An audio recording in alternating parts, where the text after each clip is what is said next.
Nah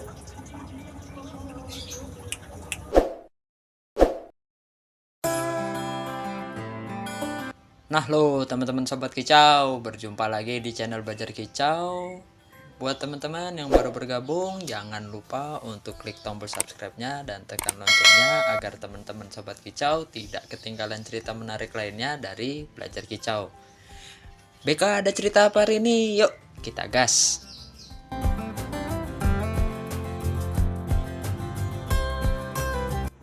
Halo teman-teman, sesuai topik hari ini ya teman-teman, yaitu topiknya tentang kenapa cucak hijau bengong saat pertama kali atau melihat burung cucak hijau lain ya teman-teman. Ini biasanya kondisi ini sering terjadi saat kita gantang atau cuma sekedar mau ngetrek sama teman sendiri atau tetangga sendiri ya. Kita jabarkan dulu satu persatu ya teman-teman ya. Kenapa bengong itu? Tentunya kan banyak faktor ya teman-teman ya. Bisa jadi kaget karena belum pernah ketemu cucak hijau lain, seperti itu ya kan. Atau kondisi tubuh yang kurang fit, atau bisa juga karena terintimidasi karena burung teman kita atau burung yang lain itu suaranya lebih kencang dan tentunya lebih gacor ya teman-teman, mungkin seperti itu. Atau bisa jadi juga dari pakannya juga ya teman-teman. Dan kalau dari pakan tuh maksudnya untuk buahnya nih teman-teman ya, mungkin terlalu matang. Itu seperti manusia ya teman-teman, kebanyakan gula terus sugar rush, jadi lebih hiperaktif ya kayak gitu ya teman-teman ya. Atau juga bisa jadi kondisi kandang yang terlalu kotor ya teman-teman ya, atau mungkin karena teman-teman sibuk kerja, bisa jadi 3 hari sekali atau 2 hari sekali bersihkan kandang, sedangkan kotoran menumpuk ya teman-teman. Terus terbiasa full kerodong mungkin ya teman-teman ya. Ini tentunya banyak faktor ya teman-teman, cuman saya sangat disayangkan itu teman-teman ya, ketika dengan kondisi seperti ini, karena perawat itu terkadang buru-buru dan mungkin percaya dengan opini yang lain. Misalnya bengong, wah kurang EF, wah kurang emosi. Ini tentunya saya sedikit kurang setuju ya teman-teman. Nanti ketika dia bengong kita tambah EF, ada yang bilang wah itu salah, nanti ada yang bilang oh ini salah. Jadinya saling numpuk kan, treatmentnya tuh saling numpuk ya teman-teman. Jadi burung nih kayak tidak tahu arahnya mau kemana.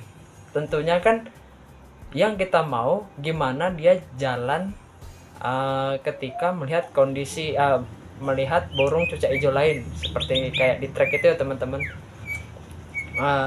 Pikiran ini jadi dipusingkan ya teman-teman ya, kalimat-kalimat seperti ini ya.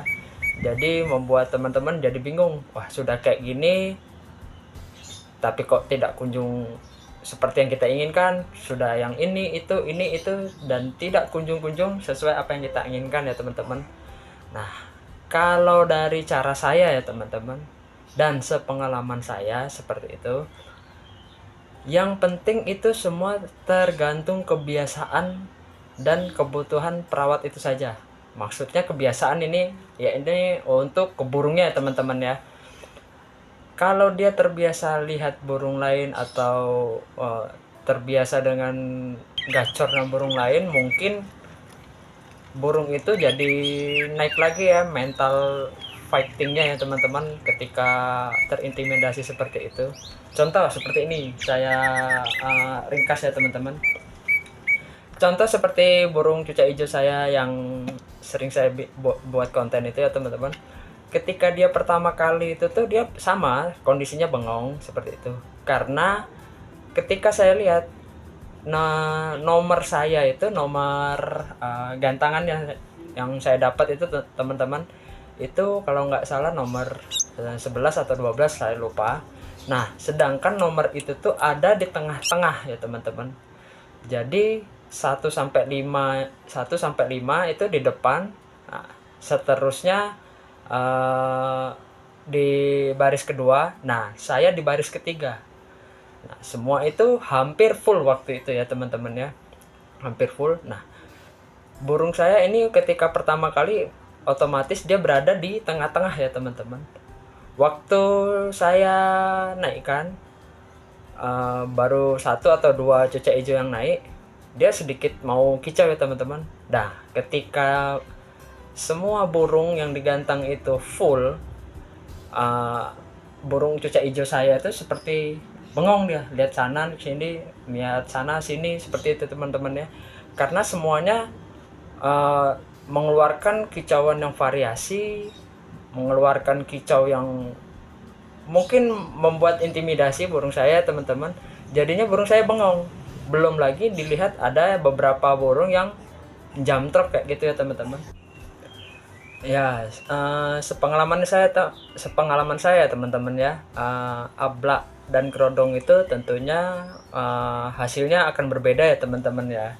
Contoh misalnya, teman-teman biasa menggantung burung-burung teman-teman dari masteran atau burung kicau yang lainnya itu di depan teras ya teman-teman. Nah, ketika full kerodong atau di ablak tentunya itu berbeda, itu maksudnya seperti ini teman-teman. Kalau di kerodong, burung itu seperti dia menganggap dirinya lagi sendiri dan hanya dengar kicau-kicauan seperti itu, jadi dia tentu bisa pede atau percaya diri ya teman-teman. Maaf, mau burung cucak hijau saya lagi bunyi ya teman-teman ya. Mudah-mudahan tidak terganggu teman-teman. Lanjut lagi.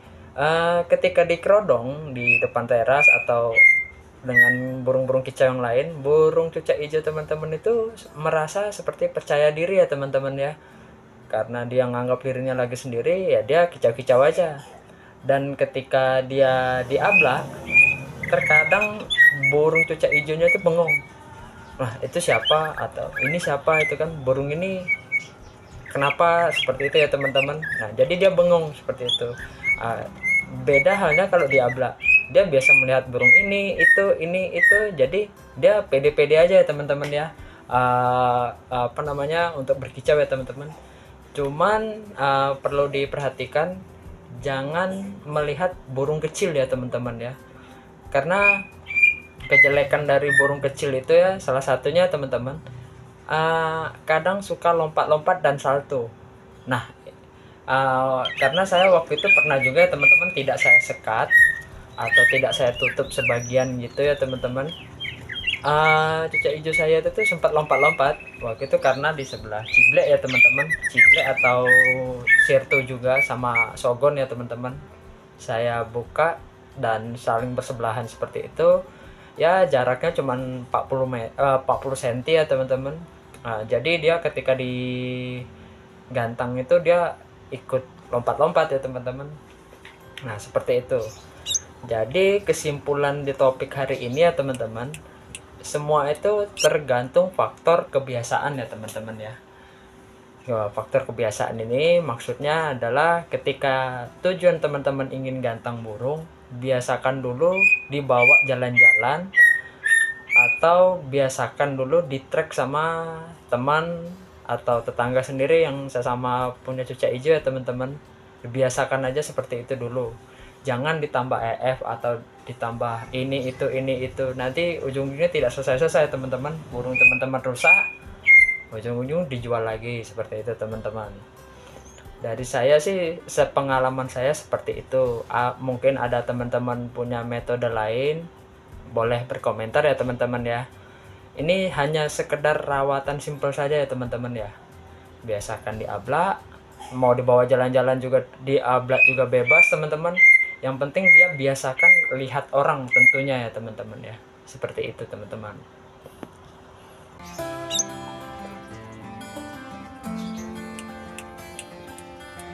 Nah, teman-teman, saya kira cukup untuk cerita hari ini. Terima kasih buat teman-teman sobat kicau yang sudah menyaksikan, dan buat teman-teman jika ada saran atau masukan, boleh isi kolom komentarnya ya teman-teman.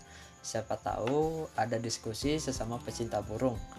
Terima kasih, semangat, tetap belajar.